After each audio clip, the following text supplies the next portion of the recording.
How are you, sir? I have not stopped smiling, as you can see, since last weekend. What a magnificent show we put on. Oh no, I mean to be honest, as I said before you joined, from the very beginning of the show, it just kept going from strength to strength, really. Um, Oh, it was truly, truly fabulous. I mean, I didn't get to watch every single match because for the opening match, I was very much at the door, greeting people, making sure everybody could get seated well. But from match two onwards, I was present, I was watching, and I was extremely impressed with every single person that performed that night. Absolutely exceptional. And also, what a fantastic job yourself and Mr. Stone did on oh the com. yes. Well, I've never done commentary before. Chucked in sort of at the deep end. Thoroughly enjoyed it. Great experience.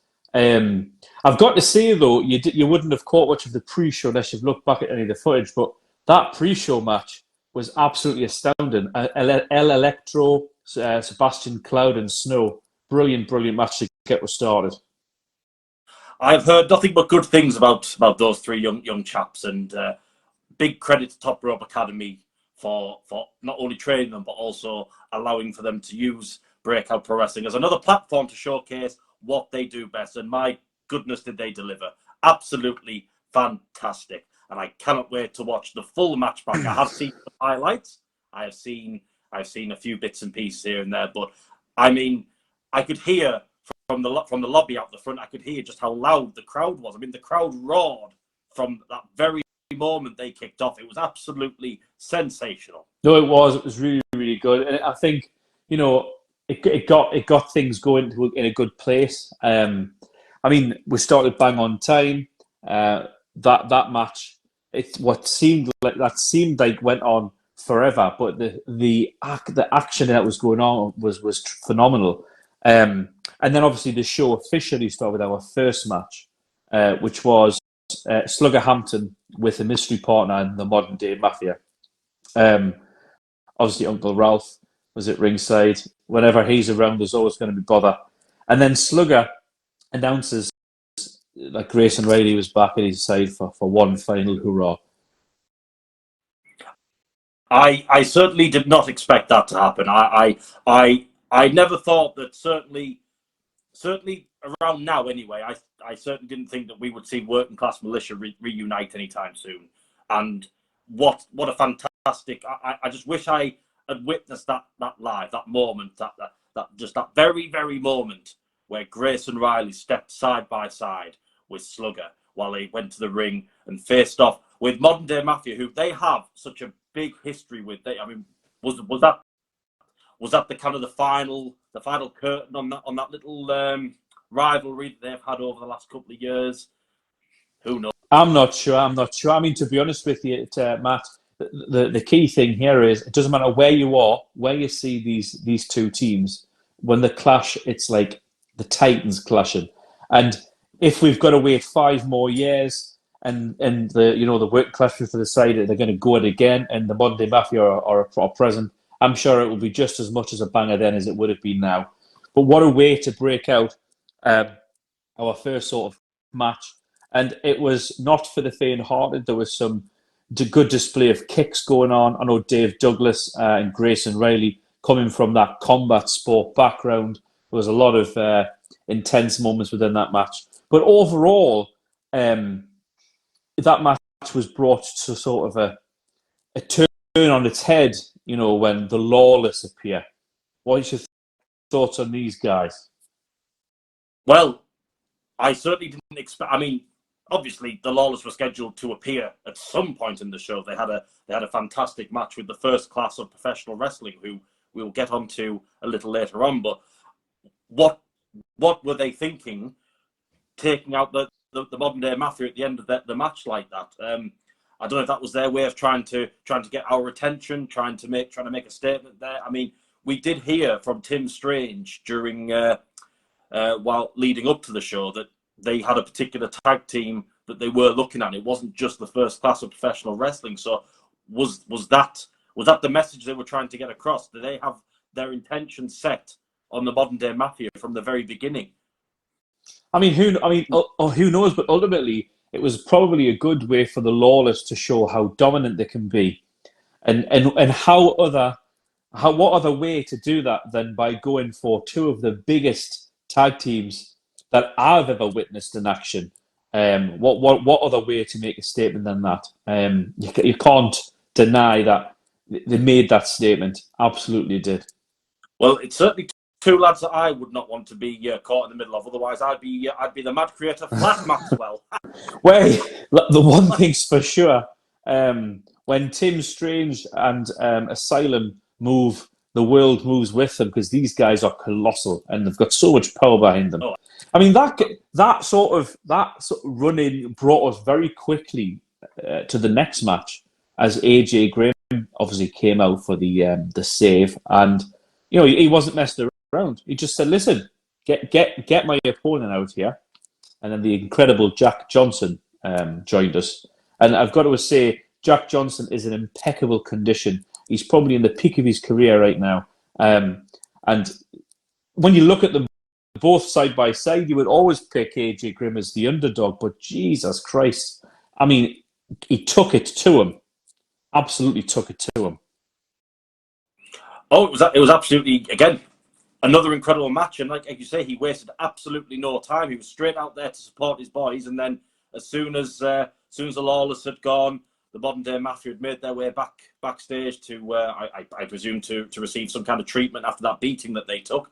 He was he was ready for a fight. And what a better way to then introduce his opponent, Jack Johnson. And my goodness, I've seen Jack Johnson perform several times, most recently at GT Ministries, who I'm sure we will be talking about again some point tonight.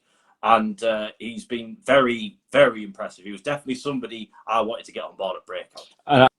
And I think it was a decision that was extremely well respected and anticipated because, I mean, fantastic talent, both guys. I mean, AJ Grimm was kind of taken apart with the arm, and then at one point he's flinging Jack Johnson around with just the one arm. And he showed incredible in-ring prowess, did AJ Grimm. Absolutely. But obviously, the beginning of the show affected the next match quite dramatically because Hammerhead Smith storms out and says he's not facing, Nicky Starr, and he's going home. Threw his toys out the pram, if you like, and then just buggered off. I was extremely irritated by that, if I'm honest. I don't know what your thoughts are, but Hammerhead Smith showed Breakout no respect whatsoever, which then seen us see Nicky Starr in action with Tommy Diamond. Now, we've both seen Tommy Diamond in action before, and he has a way of whirring up the crowd, shall we say.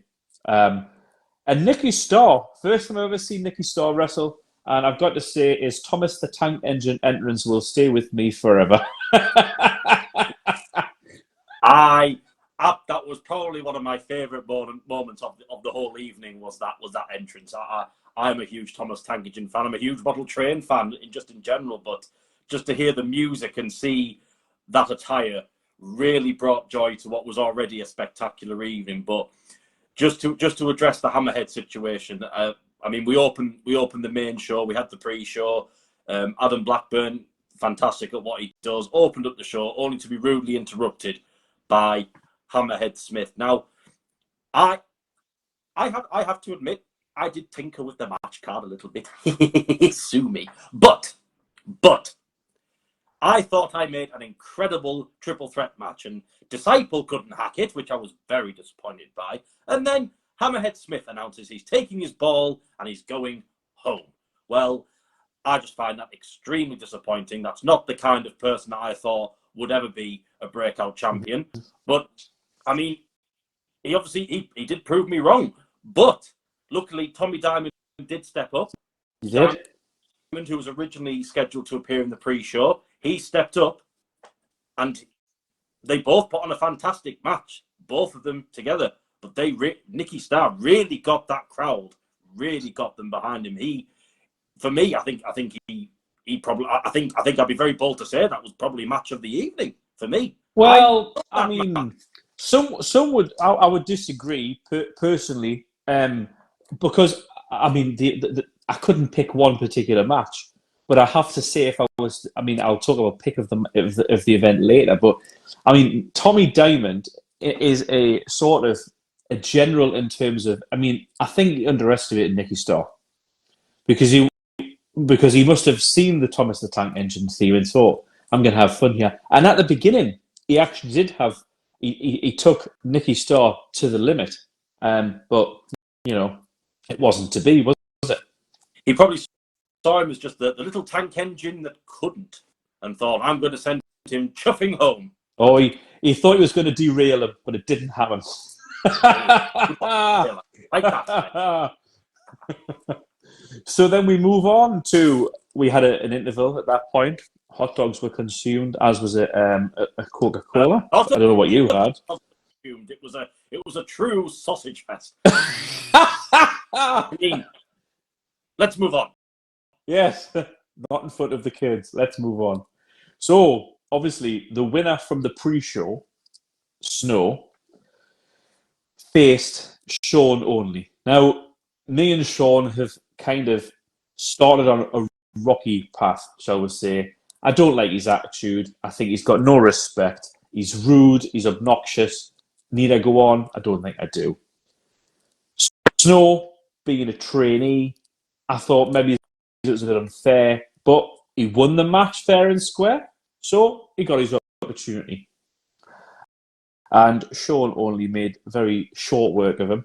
Although the crowd were behind Snow, absolutely. And then Sean Only continues to verbally abuse myself, calls us Specky, which I was extremely disappointed that he delved to the schoolyard sort of name calling. So then I unleashed Plan B. Satchel Jones. Stockton Zone. Stockton Zone, Satchel Jones. And I thought he had it for a minute. I really did thought he had it. Well, going back to the very, very start of that match, I mean, we know that Sean Only, he very much is like the big bully, but he's the big bully that always prevails as well. He's always coming out on top. He's always the strong one, and nobody can seem to touch him. We see a lot that he likes his open challenges. He likes the unexpected. He likes he doesn't like to know who his opponent's going to be, and we see that at quite a few different promotions. And I think he was expecting that Breakout was going to be no different, that he was just going to get thrown somebody who would not give him a real test. And I think it was very, very clever, the decision that you made to give him a real challenge. Have somebody who can earn that right to face somebody like Sean Only. And Snow really did earn that right during that pre-show match. Yeah. It's unfortunate that Sean Only's experience, unfortunately, and maybe some bullying tactics here and there, did prevail. Snow, unfortunately, did come up quite short, which is rather ironic because he's a very tall fella. I stood next to him and I was rather intimidated, I must say. But Sean thought he had us all figured out. He thought he had you all figured out. He thought he had Breakout Pro Wrestling all figured out. But then Mr. Mark Taylor, he rolled up his sleeves and he brought out Stockton's own Satchel Jones, and he took Sean Only to the limit. He certainly did. What a fantastic match it was. And to be honest, look, I take nothing away from Sean Only's talent. I've seen him wrestle in other promotions, and he is an extremely ruthless individual, and he'll go to no end to secure a win. Granted, he proved to be like the opponent that we've discussed already, and he did, and Satchel Jones came up short. However, that being said, Sean, that's done, that's dealt with. We're going to leave that where it is. We don't want any further name calling, otherwise, consequences. You'll be punished for the way he behaves. Absolutely. Then that brings us to match 5. Mm-hmm.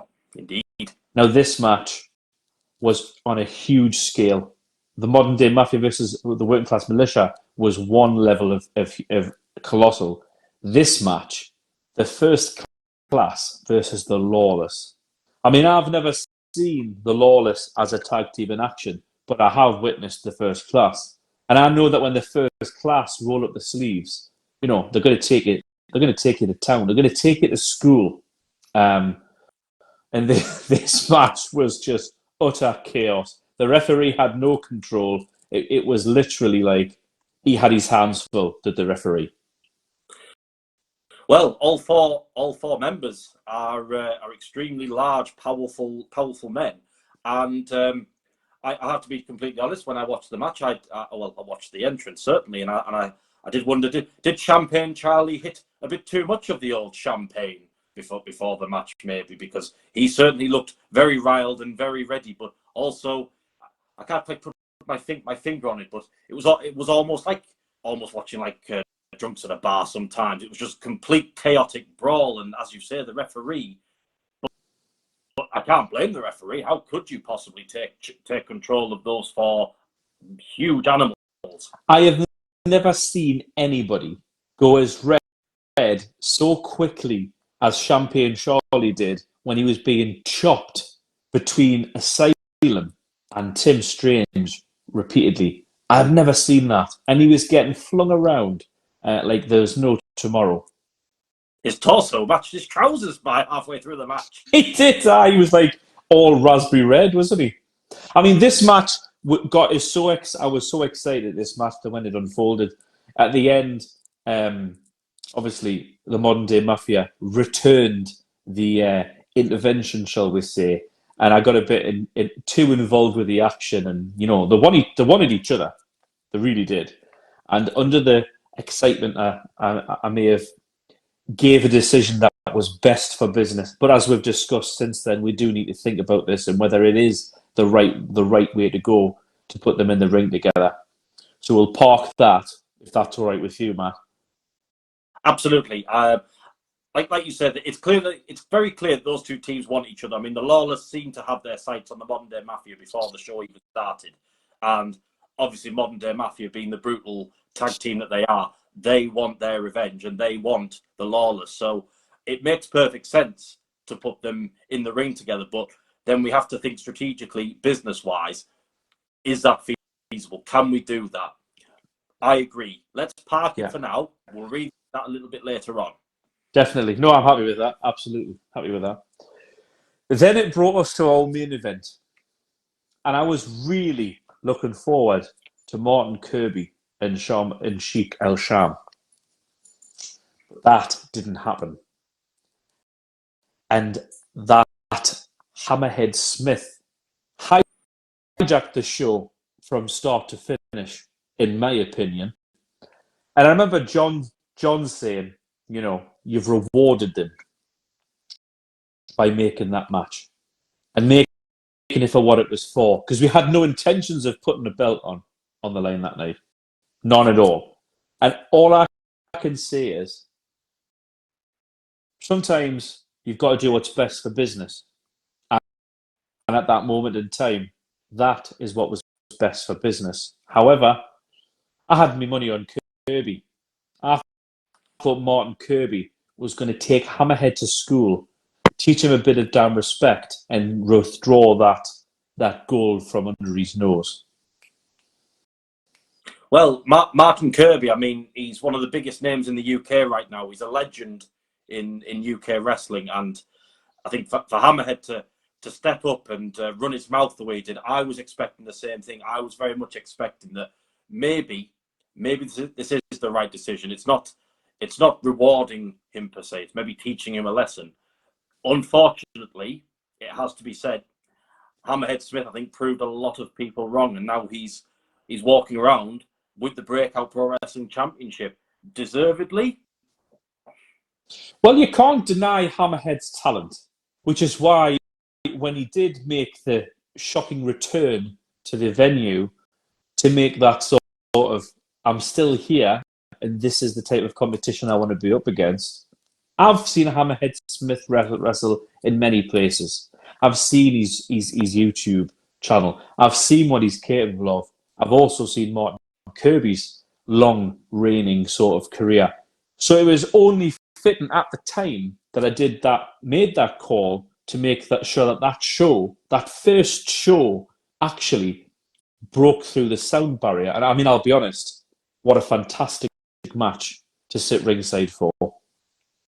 It was truly a fantastic match for me to watch. And like I said before, I think a lot of people had the expectation that Martin Kirby was probably going to be teaching Hammerhead Smith a lesson. And Hammerhead Smith, I think, proved a lot of people wrong. But I have also witnessed Hammerhead Smith, and I've consistently said Hammerhead Smith has the ability and the capability to be a world champion in any promotion that he walks into.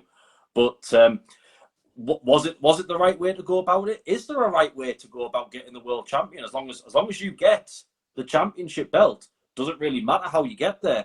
If you've got it for a reason. Well, I mean, sometimes, as the old saying goes, to make an omelette, you have to break a few eggs. And that's what Hammerhead Smith did. He broke a few eggs and he made an omelette. Now, it's worth noting that Hammerhead Smith is a second-generation independent wrestler who's and followed in the footsteps of his father. And it is impeccable, actually, to be part of that journey, to be able to say, in years to come, I sat ringside and watched Hammerhead Smith take on Martin Kirby for the Breakout Pro Wrestling Championship.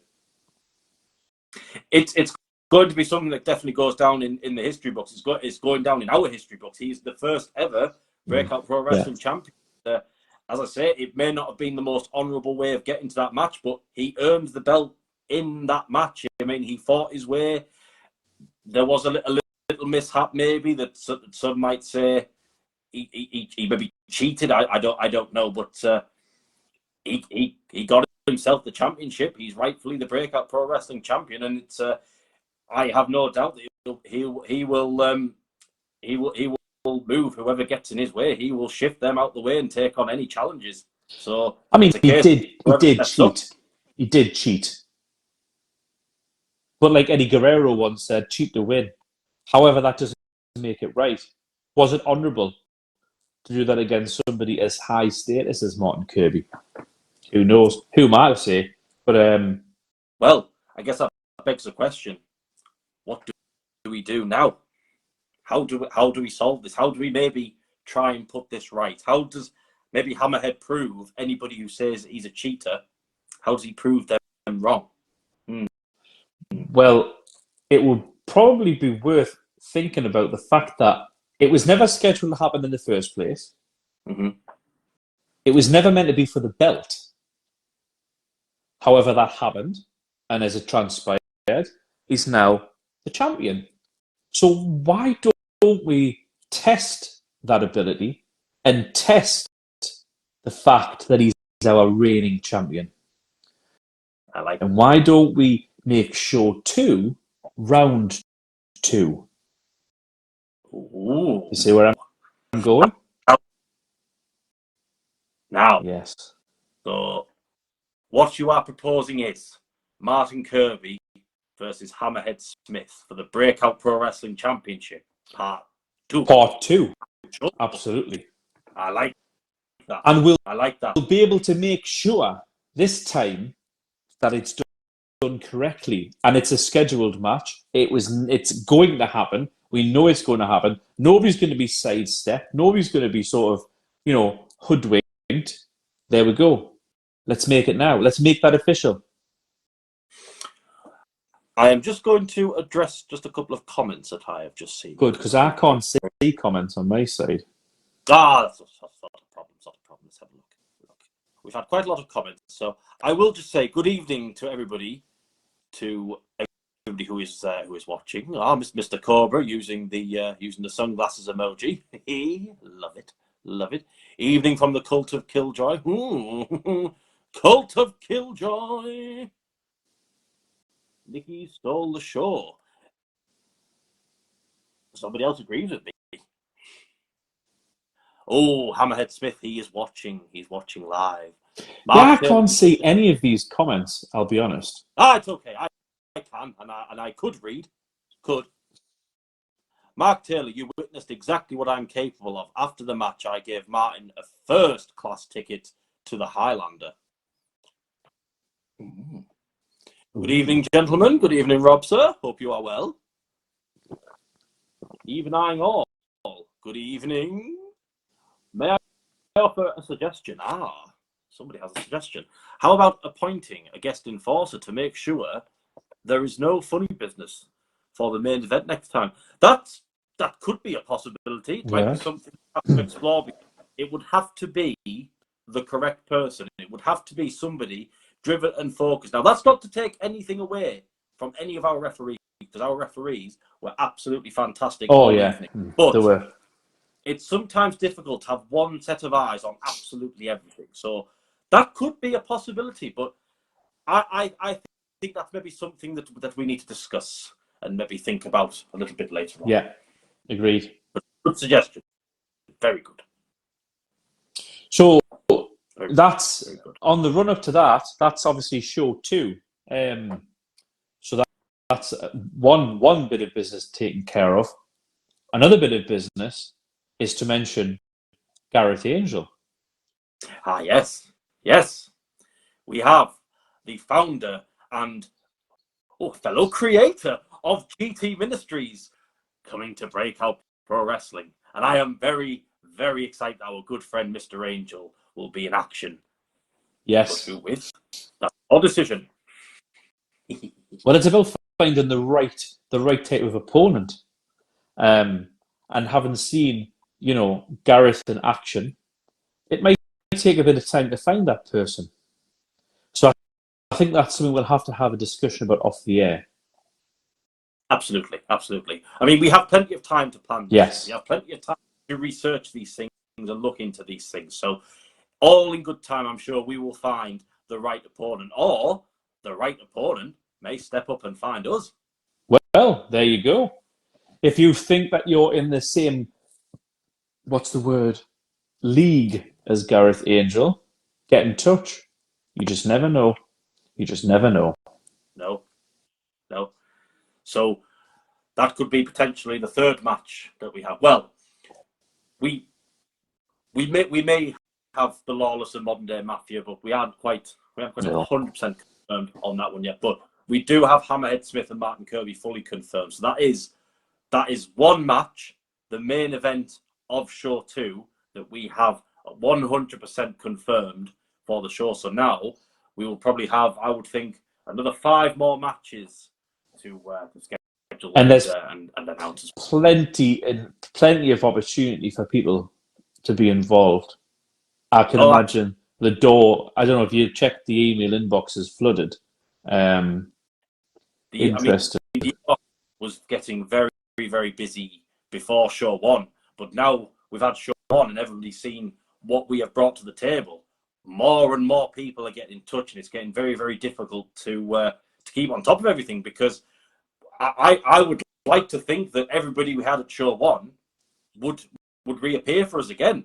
But also, there's a lot of new talent that want to step up. So we could have some returns. We could have some. Well, we've already got 2 returns. We've already got, of course, the champion and his previous opponent. But we could have some new challenges. We could have some new people stepping through the door to bring something. I must admit, I would definitely like to see Nicky Starr again. I'm excited to see if he has Thomas Tangen, if he has any of the other engines. You and your trains. Well, I would absolutely want to see Jack Johnson again. Oh, absolutely. I'd like to see him in action. But there's no one on the card that I would never say would have back. I mean, that pre-show match, I go back to that. The thing that set the whole thing on fire. The puppet conductor, Sebastian Cloud. I'm a massive fan. That individual whipped the crowd into he conducted the crowd like it was just phenomenal to be there. Phenomenal. Fantastic. I mean, again, might have a slight attitude issue there, but then again, you have to have attitude to be an incredible performer. This is true. So, and while he may not have succeeded in that match in particular, I'm sure we'll have him back very, very soon, and I think he'll take Breakout by storm. Yeah, absolutely. Well, I think we've covered everything we were set out to cover. Unless there's anything else you want to add. I don't think there's anything else that needs to be covered at this point. But I mean, There's going to be plenty of announcements over the next few weeks. We are going to be working very, very hard behind the scenes, setting up the matches for Show 2. And just because one challenge that we do find ourselves facing is, how do we top Show 1? Show 1 just was so flawless, so well, and the performances were so exceptional. How do we top that is the question. But I am so honoured and proud to say that we only announced the show back end of last week. We've got just short of 3 months until the show, and we've already sold tickets. Tickets are already selling, so people are wanting to return. People are wanting to get the taste of Breakout and see what we're doing. It's absolutely fun. If you get your tickets, get your merch also prior to the show. If you did order stuff last time, make sure you follow up through with orders. Tickets are on sale, as we've said. It's important you get them before they go. I have a feeling they're going to go quicker than the first show. People have seen what's on offer. People have had a taste of it. I mean, you know what that room was like. It was loud. It was loud. Very loud. It was very loud. It was very hot as well. Very hot. Very loud. But one thing I will mention as well is this time we are having a special offer for any tickets that are purchased online. So any tickets that are purchased via www.breakoutprowrestling.com, people will be entered into a prize draw. The more tickets purchased under your name, the more entries you get. So, Mr. Taylor, if you were to purchase 4 tickets, your name will be entered into the prize draw 4 times. 4 times. Ah. I went a bit. I do love a little prize draw. Oh, yes, and there'll be lots of goodies in the prize draw. Lots of very. Now you very... just simmer down before you get all psycho on with. On that note, I can say you need your medication. I'm going to let you go, and I'm going to say goodbye to these wonderful people watching. If you do catch up with this later on tonight or tomorrow, don't forget to give it a like and a share. Check out the website. Keep in touch with us on Facebook. And make sure you buy your tickets from the website link to be entered into the draw. Matt, it's been a pleasure. Yes, Mr. Taylor, it's been a pleasure to speak to you, and it's been a pleasure to see our lovely audience tuning in and saying hello to us and listening to what we've got to say. But hey, Show 2 is on the horizon, and we can only keep growing, and things will only get better from here. They will. Goodbye, Matt. Take care. Auf Wiedersehen, Pet.